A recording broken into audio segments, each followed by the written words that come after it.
Today's video is going to be about the autistic body.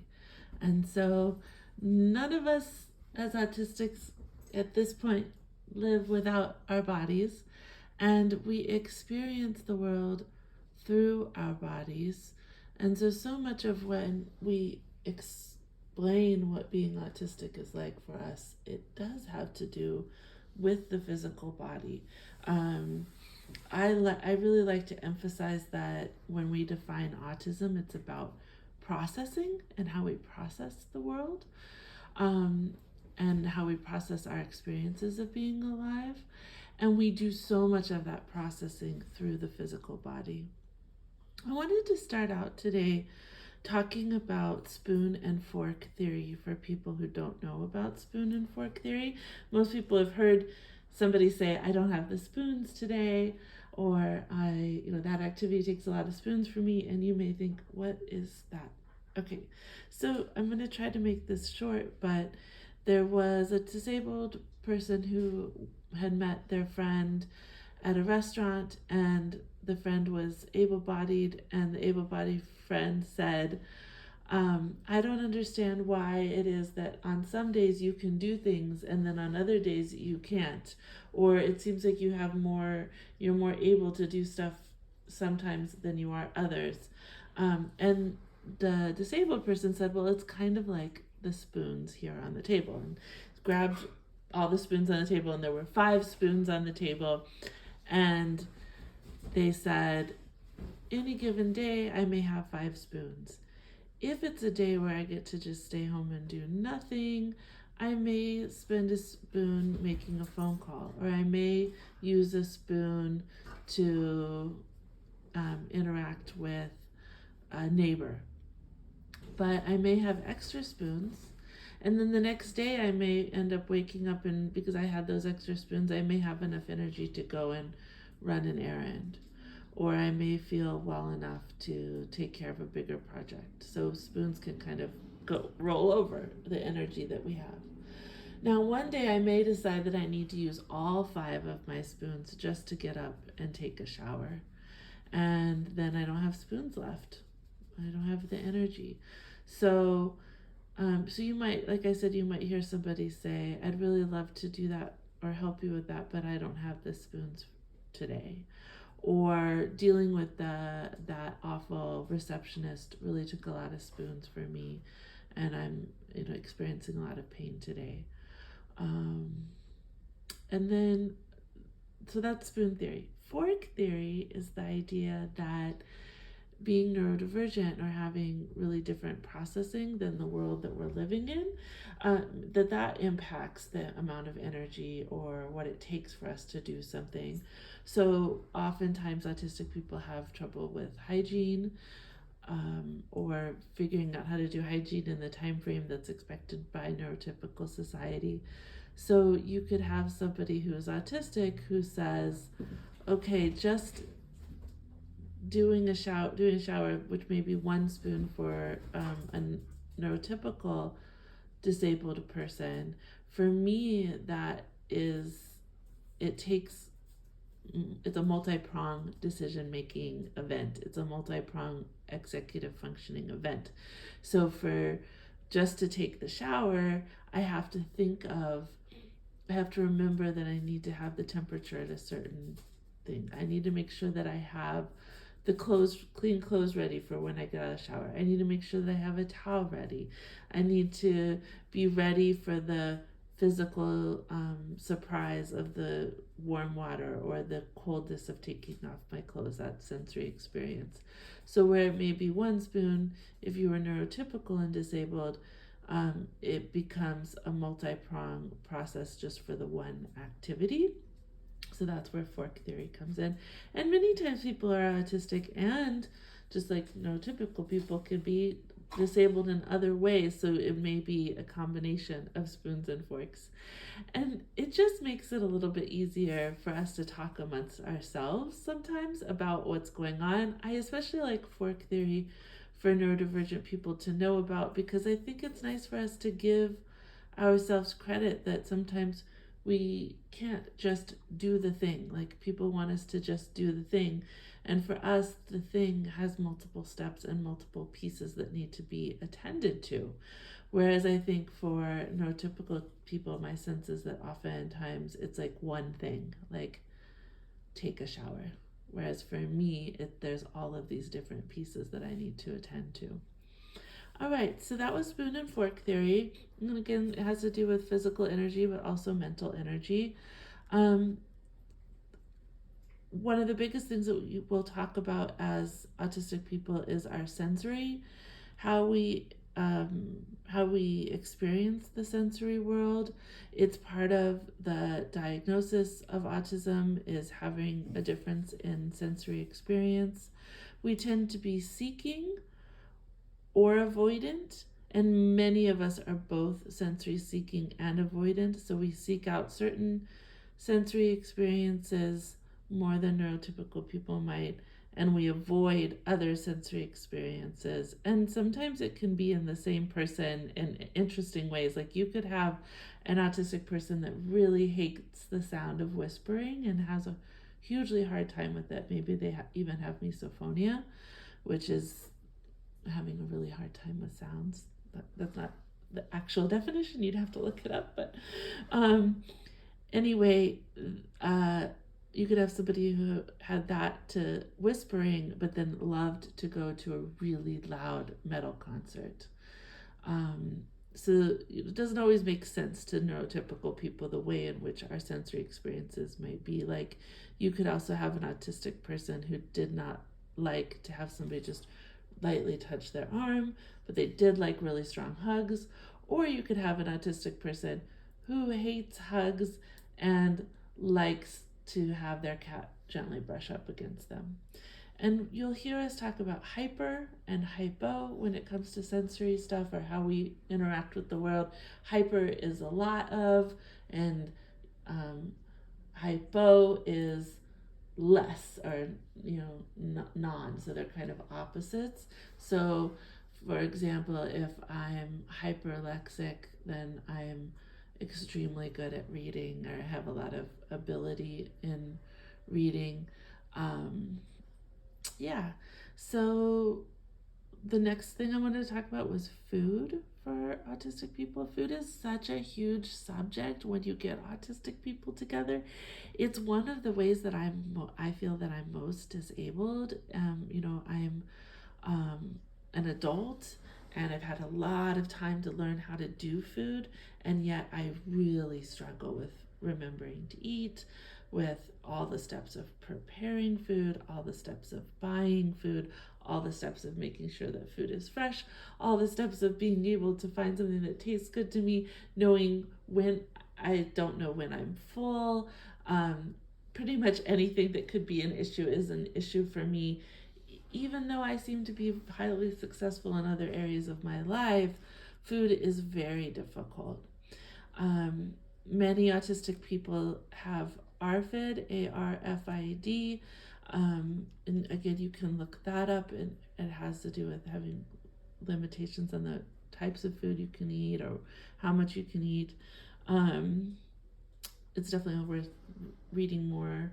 Many autistic people, myself included, tend to have same foods, where it's like we like to eat the same food every day for breakfast, or we like to eat the same foods regularly, much more so than neurotypical people. And sometimes we get made fun of for having same foods, so there can be a bias, a value bias by neurotypical people, where they say, "Oh, this child doesn't eat, this child eats only chicken nuggets. This child needs to eat more different foods," or "You're so boring, you only eat these certain foods." Whereas once we're amongst autistic people, there's just an understanding that that's what feels good for us. Eating disorders are way more common in autistic people. There's research showing that we are way more likely to have all the types of eating disorders. Binge eating disorder is slightly more likely in people who are both autistic and ADHD.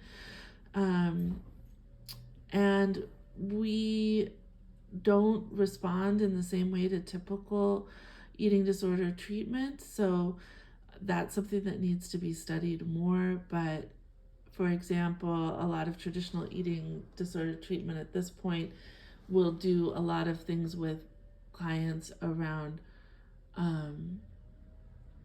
eating whatever you'd like, and really not restricting, and eating only when you're hungry, and eating whenever you're hungry, not eating only when you're hungry, eating whenever you're hungry, and noticing your satiety levels. I'm not sure if I'm pronouncing that right, but noticing your hunger and fullness levels. And many autistic people have issues with interoception, where we don't feel our hunger in a way that is that calculable, or we don't feel our fullness in a way that is that calculable, and we will often forget to eat, and then eat to where we feel sick, or we won't know that we need to stop eating.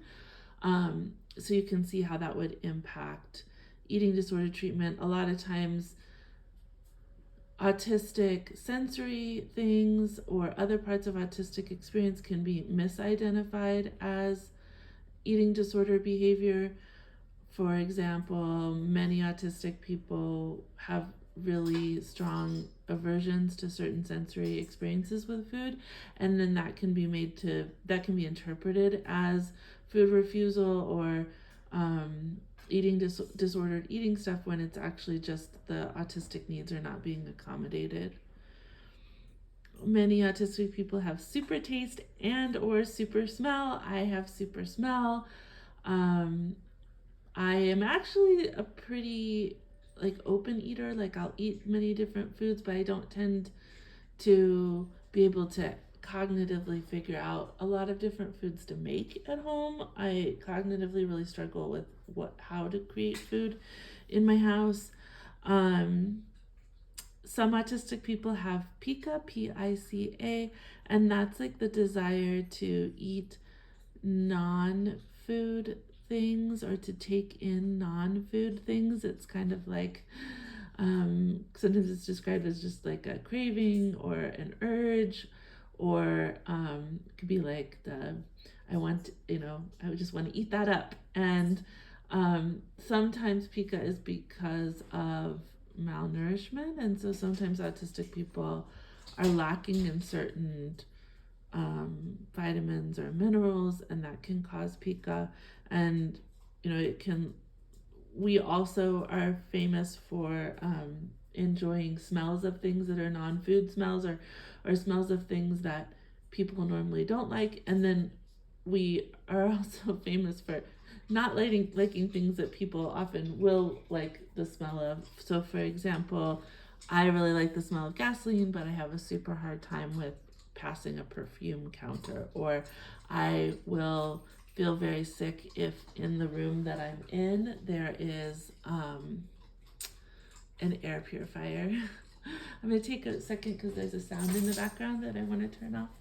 It's bothering me. 1 second.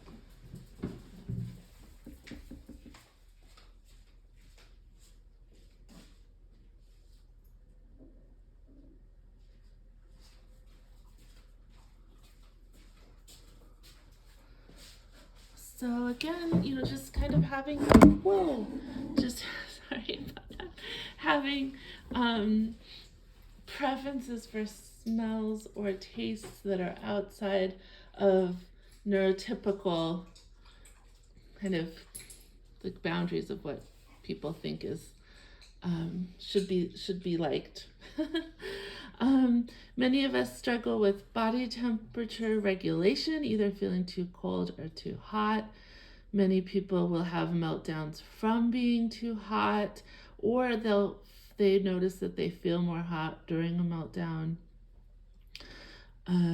There's many ways in which autistic people can benefit from occupational therapy resources, and I'll often recommend that autistic children see an occupational therapist if they're struggling, rather than doing ABA, which is a behavioral modification that is really looked down upon by the autistic community because it's seen as a way to try to make autistic people not autistic.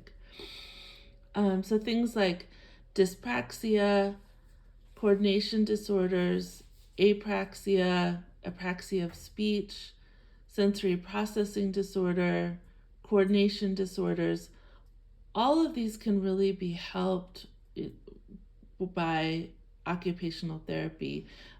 If you're interested in that for yourself as an adult, you can look into occupational therapy, adults, autistic, and the sensory diet stuff. A lot of autistic people find that helpful. The next thing we're going to talk about is interoception. Interoception is being able to feel what's happening inside our bodies or within our bodies. So kind of like what I was talking about with hunger or thirst, like being able to feel those cues. The cues to go to the bathroom is a big one for many autistic people. I often don't know that I need to go until right before I'm at the bathroom, and that could be a problem. Proprioception is the feeling of how we interact with the outside world. So being able to perceive or get cues from the outside world physically. So that could be how we hear or feel or taste things, but it's often like how we interact with physical objects in our environment or how we perceive them. So an autistic person may even like accidentally bump into somebody and think that that person bumped into them. When it comes to touch and proximity, intimacy, and sexuality, I'm hoping that somebody soon will write a book on this for autistic people. But we're not broken. We're just very different when it comes to these things. And as I've said before, you've met one autistic. Some of us really like touch. Some of us really like to have people close to us. Some of us like physical intimacy. Some of us have strong sexual needs, and some of us don't. So it's kind of that hypo. And then even within a person, again, like I've said before, you could have somebody who wants all strangers to stay 12 feet away, but then really likes having a special close person really close, or to have a pet sit in their lap. So all of that is very personal, but being autistic impacts how we feel with touch, proximity, intimacy, and sexuality. Many autistic people are queer. We're more likely to be queer. We're also more likely to be gender expansive or trans. And there's different theories about that. The one that I feel like most makes sense to me is that we actually represent the number of queer and gender expansive people that would exist in the world if social norms and hierarchies were not so heavy on neurotypical people. I think for us, though, we tend not to fit in those boxes or believe in those boxes, so it makes more sense that we would know and be able to express more if our gender or sexuality was outside of boxes that feel important maybe within neurotypical society. Autistic people who menstruate are more likely to have PMDD, and how we experience our autism can change throughout the lifespan with how hormones show up. So many autistic people will be more kind of feel like they're more autistic. I don't know what that are like, though. Their autistic symptoms are more autistic traits are more obvious when they're children, and then again later in life as hormones change. We see a lot of people who are assigned female at birth who are being identified as autistic later in life because their autism traits feel stronger as they are entering menopause, and we're not sure exactly why that is. Autistic people stim with our bodies, and it's a really joyful, wonderful thing. And I'm hoping that in the future we will not be told not to do it. Currently, there's many times where autistic people are told not to stim, and stim means self-stimulatory behavior, and it's just moving. It's like it's enjoying little movements or big movements of the body, like dancing or humming or chewing on the inside of your lip or bouncing your leg. We can, and it kind of just makes you feel better. It's regulating. And we can have auditory stims, so like listening to the same song or listening to the same sound over and over again. Visual stems, if you know me, you'll know that I look at my hands often, look at the rings of my hands multiple times throughout an hour. Oral stems could be when I was a child, I would chew on my hair. Kinesthetic stems, like that's the movement, or mental stems, so thinking, rethinking, and thinking over a thought or ruminating can be a stem.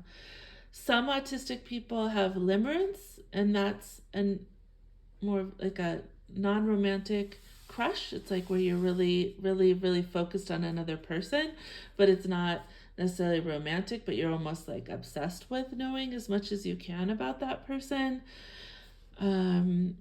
We love our same things for comfort. So many autistic people like to keep the same bed or the same blankets or wear the same clothes every day, keep our same books. We have some shared across autistic people things that we really dislike, like tags. Most autistic people really hate tags in their clothing or the feel of seams in the clothing. And then there's things that depends on the autistic person, but I know many autistic people who hate microfiber or like that kind of powdery silicone or raw meat. There are things that autistic people can do to help protect ourselves from these horrible sensory experiences. And so that's part of why it's helpful to work with an autistic therapist or coach to kind of figure out what the difficult sensory experiences are, and then to set up a plan to have earplugs, sunglasses, weighted blanket, etc. to help you throughout the day. I'm wearing earplugs right now. Tend to have earplugs with me wherever I go. Autistic people report feeling pain differently and reacting to medicine differently. So that's an important thing to know, that we often will either need more pain medicine or we need less pain medicine. We don't always feel our pain as pain. A lot of times, like I'll feel pain as pressure or I'll feel pain as anxiety or tiredness rather than actually feeling it as physical pain. And then again, some medicines, don't work as well for autistic people, and I think that's another area that needs more research. Many of us have very specific pressure needs, so a lot of autistic people like to be like in a tiny small space. Like many autistic people like to roll up in a blanket or go in a closet or have a teeny tiny room that they can be in or have another person lay on top of them. Those could be pressure needs. Or maybe they only like really light things. So when it comes to clothing, I don't like any pressure from my clothing. I tend to wear clothes that are a little bit too big for me just because of that. Autistic people tend to have increased salience or ability to notice things like changes in weather. There's been studies that shown that we have increased weather salience and can tell but earlier than neurotypical people when the weather is about to change. Autistic people can know the smell of snow, the smell of rain. Many of us can hear electricity. Many of us can also read upside down and backwards at the same time. Not everyone, but I can. It's easy for me to do. Many autistic people have GI stuff, so IBS and other types of gastrointestinal stuff, and we don't know if that's like natural to us or if it's due to stress. Genetically, many autistic people have EDS or Ehlers-Danlos syndrome, and that tends to run in families that are also autistic families.